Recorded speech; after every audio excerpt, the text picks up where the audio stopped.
In 2011, Philip Hammond proposed raising the motorway speed limit from 70 miles per hour to 80.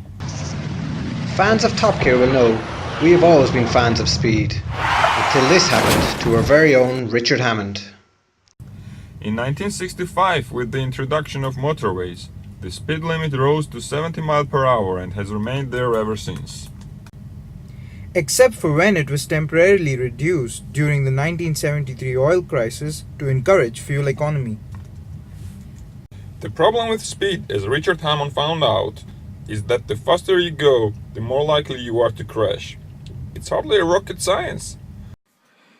As seen by the red line in this graph, road accidents have fallen dramatically over the years. Due to improved car safety, better infrastructure, and better road safety regulations. So, 80 miles per hour. Let's investigate. When Philip Hammond introduced the plans to raise the speed limit on motorways, he said the benefit to the UK would be £1 billion.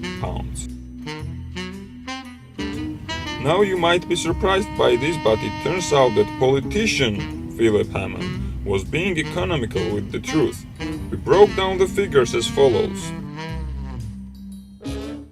Okay, so because we think that the private sector are better equipped to spend cash in the economy than the government, we are not including the increased tax intake in these figures.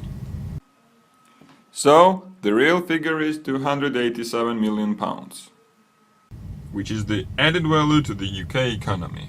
How about the costs associated with raising motorway limit to 80 miles per hour?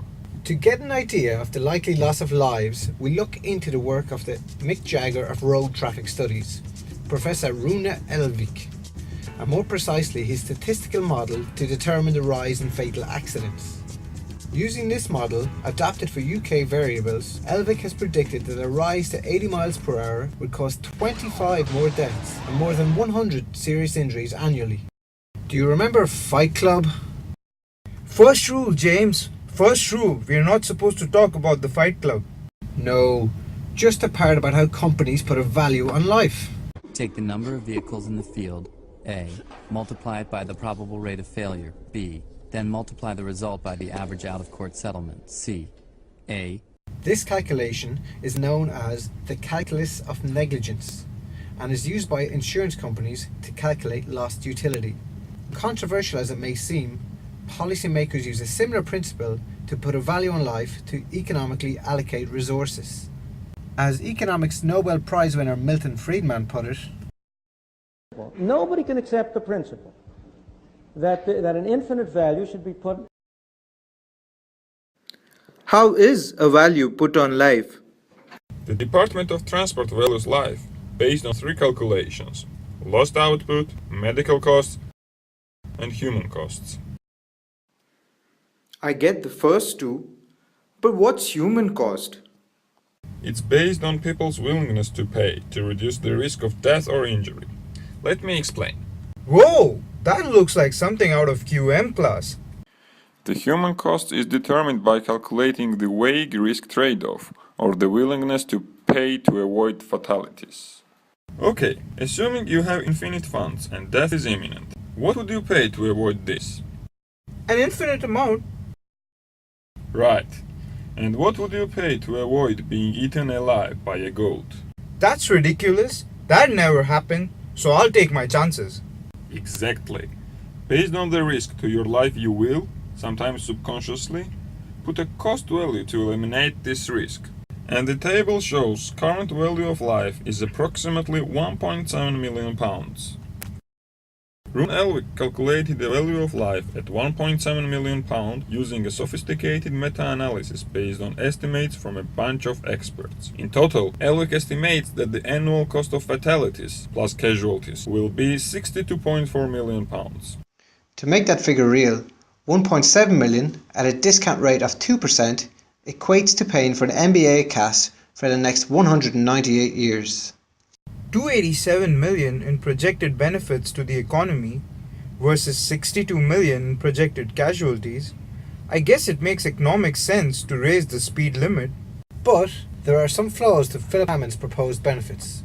1. The environmental costs are not included. 2.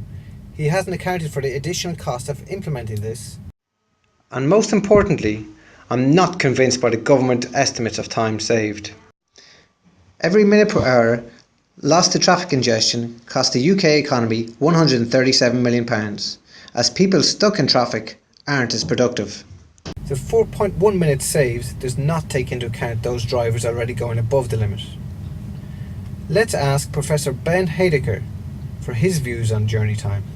When the traffic's heavy, it's the presence of other vehicles that limits drivers' speeds. So drivers might wish to go faster, but they can't because there's other traffic in front. So, the 4.1 minutes in savings that Philip Hammond mentioned is a bit of an exaggeration? It appears so.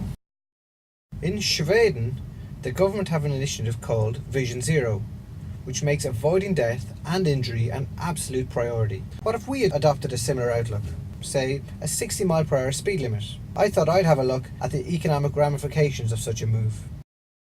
Well, on the plus side, there would be 94 fewer lives lost every year on the motorway. There would be a decrease of about 371 serious injuries and an emissions reduction of about 20%. But, most importantly, journey times would increase by about 7 minutes every hour, and this equates to about a loss of £1 billion to the UK economy. So what now? Do nothing. Journey times are determined by average speed, not maximum speed. So changing the limit from 70 to 80 will have little or no effect because cars travelling at higher speeds are more likely to trigger stop-start cycles, increasing journey times. This is known as the accordion effect. What do you suggest then? Let's ask the Stig. Some say he has scales instead of skin. Others say he speaks in a tone that only James can hear. It's the Stig. So, Mr. Stig, in terms of business economics, do you agree that keeping the speed limit at 70 is the best option? As the Stig has so eloquently put it, the focus should be on easing congestion through infrastructure improvements such as smart motorways.